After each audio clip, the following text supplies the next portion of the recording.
Israeli authorities have formally allowed Jewish prayer for the first time inside the Aqsa Mosque in occupied East Jerusalem. That is a quote from the news site The Middle East Eye, and unfortunately, it isn't true. What is true is almost just as crazy. Israel just changed the rules for the Temple Mount yet again, and this change brings us one step closer to seeing a house of prayer built once again on the mountain God chose to place his name forever.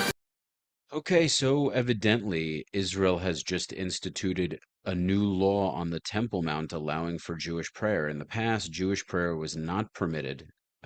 Jews were arrested for saying the Shema prayer, for any prayer.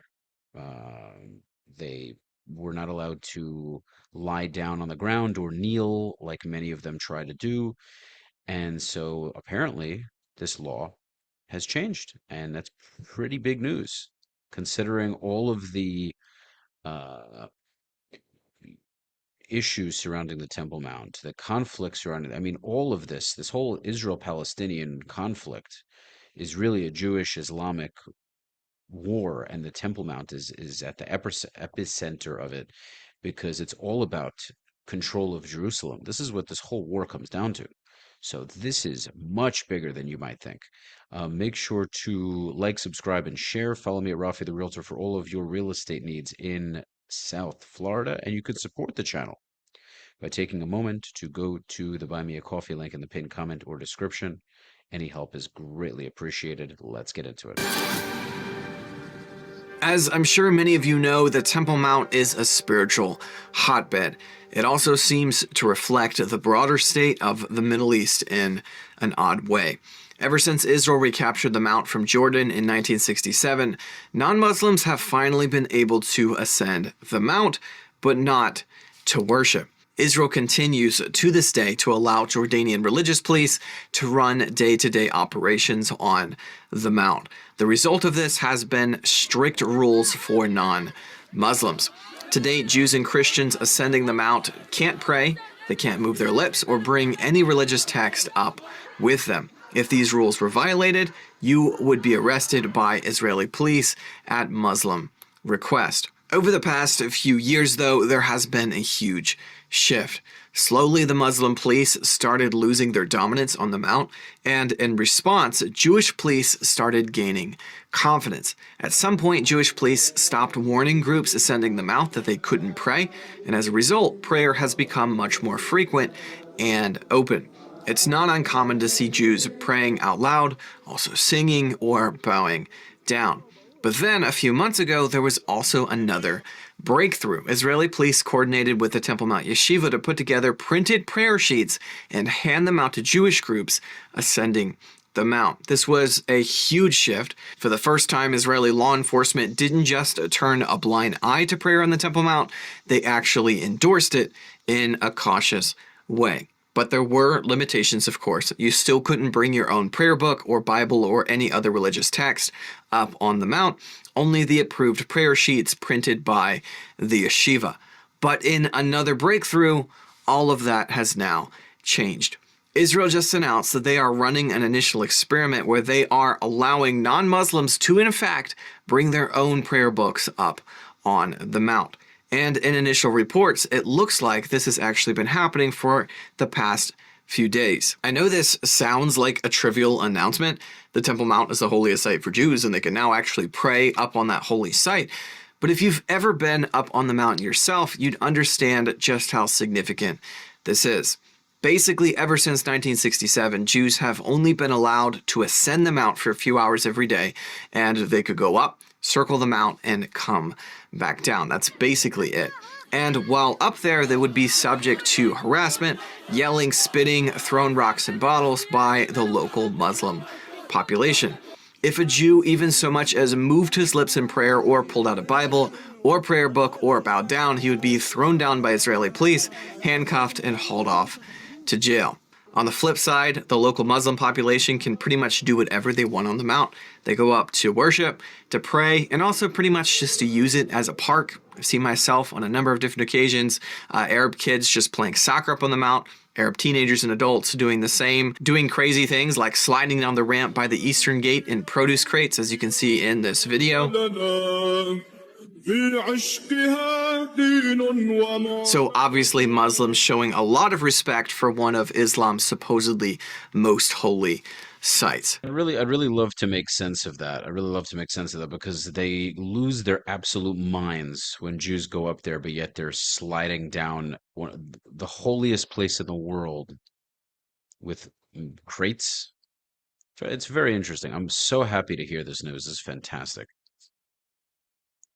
I hope that Jews reclaim full ownership of the Temple Mount. God willing, the temple will be rebuilt at some point. But in the meantime, Jews should have just as much freedom to go up there. This is Jerusalem. This is Jewish land. So little by little, I hope Israel gains full sovereignty of the Temple Mount. Muslims could be allowed to pray there too, but this should not be ruled by Jordan. This is insane.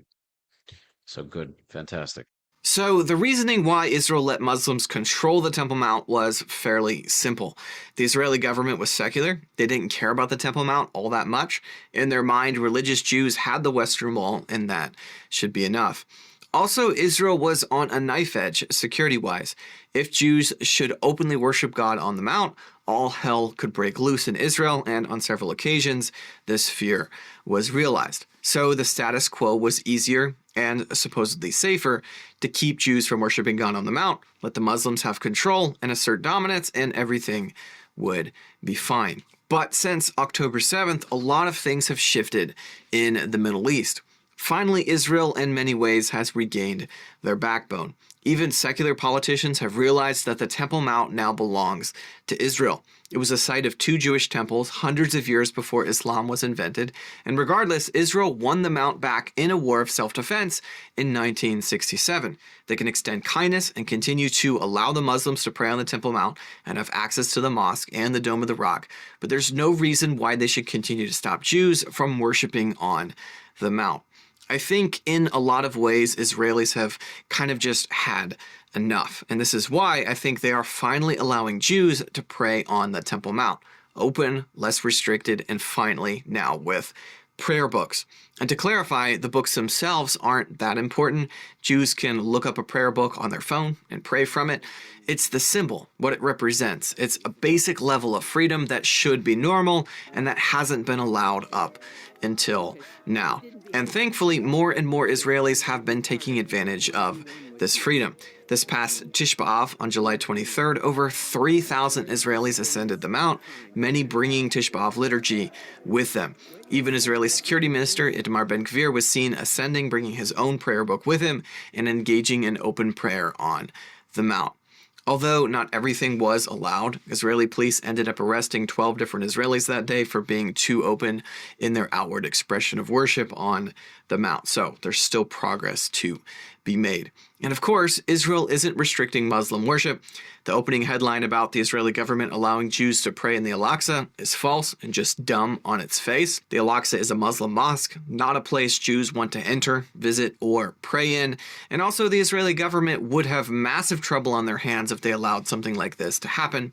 It's just too far out of the realm of reality for the current moment. Predictably, Jordan strongly condemned this latest move to allow more freedom of prayer on the Temple Mount, and a spokesperson for Amman's foreign ministry called it, quote, a flagrant violation of the historical and legal status quo and an unacceptable incursion by ministers, Knesset members, and extremist settlers.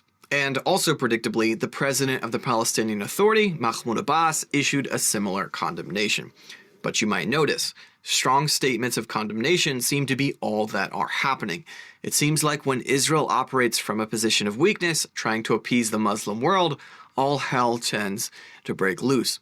But when they operate from a position of strength, openly embracing what God gave them from a position of strength and moral clarity, their enemies go silent. Many predicted that if the U.S. moved their embassy to Jerusalem, World War III would follow, yet when they made the move, nothing happened. In the same way, many predicted that if Israel ever allowed prayer on the Temple Mount again, World War III would happen. And you know what? So far, it hasn't. Open prayer by God's people in the place where He chose to place His name forever is a good thing. It's a wonderful thing and solid proof that the redemption of Israel is happening. May it continue. And guys, maybe we could actually see a house of prayer for all nations restored on the Temple Mount in Jerusalem, God willing, very soon. Yep, I say it all the time. All the time. There is much more peace between the nations when the Jewish people are strong and proud. It is so clear. When the Jews are weak, their enemies attack them. Their enemies are emboldened and incentivized to go after them. When the Jewish people are steadfast, powerful, proud, confident, and unwilling to waver on their principles, their enemies take a step back and take a seat. That's what happens. That's just what happens. Let us know your thoughts in the comments. Make sure to like, subscribe, and share. Follow me at Rafi the Realtor for all of your real estate needs in South Florida. And you can support the channel via the Buy Me a Coffee link in the pinned comment or description. Until next time, peace.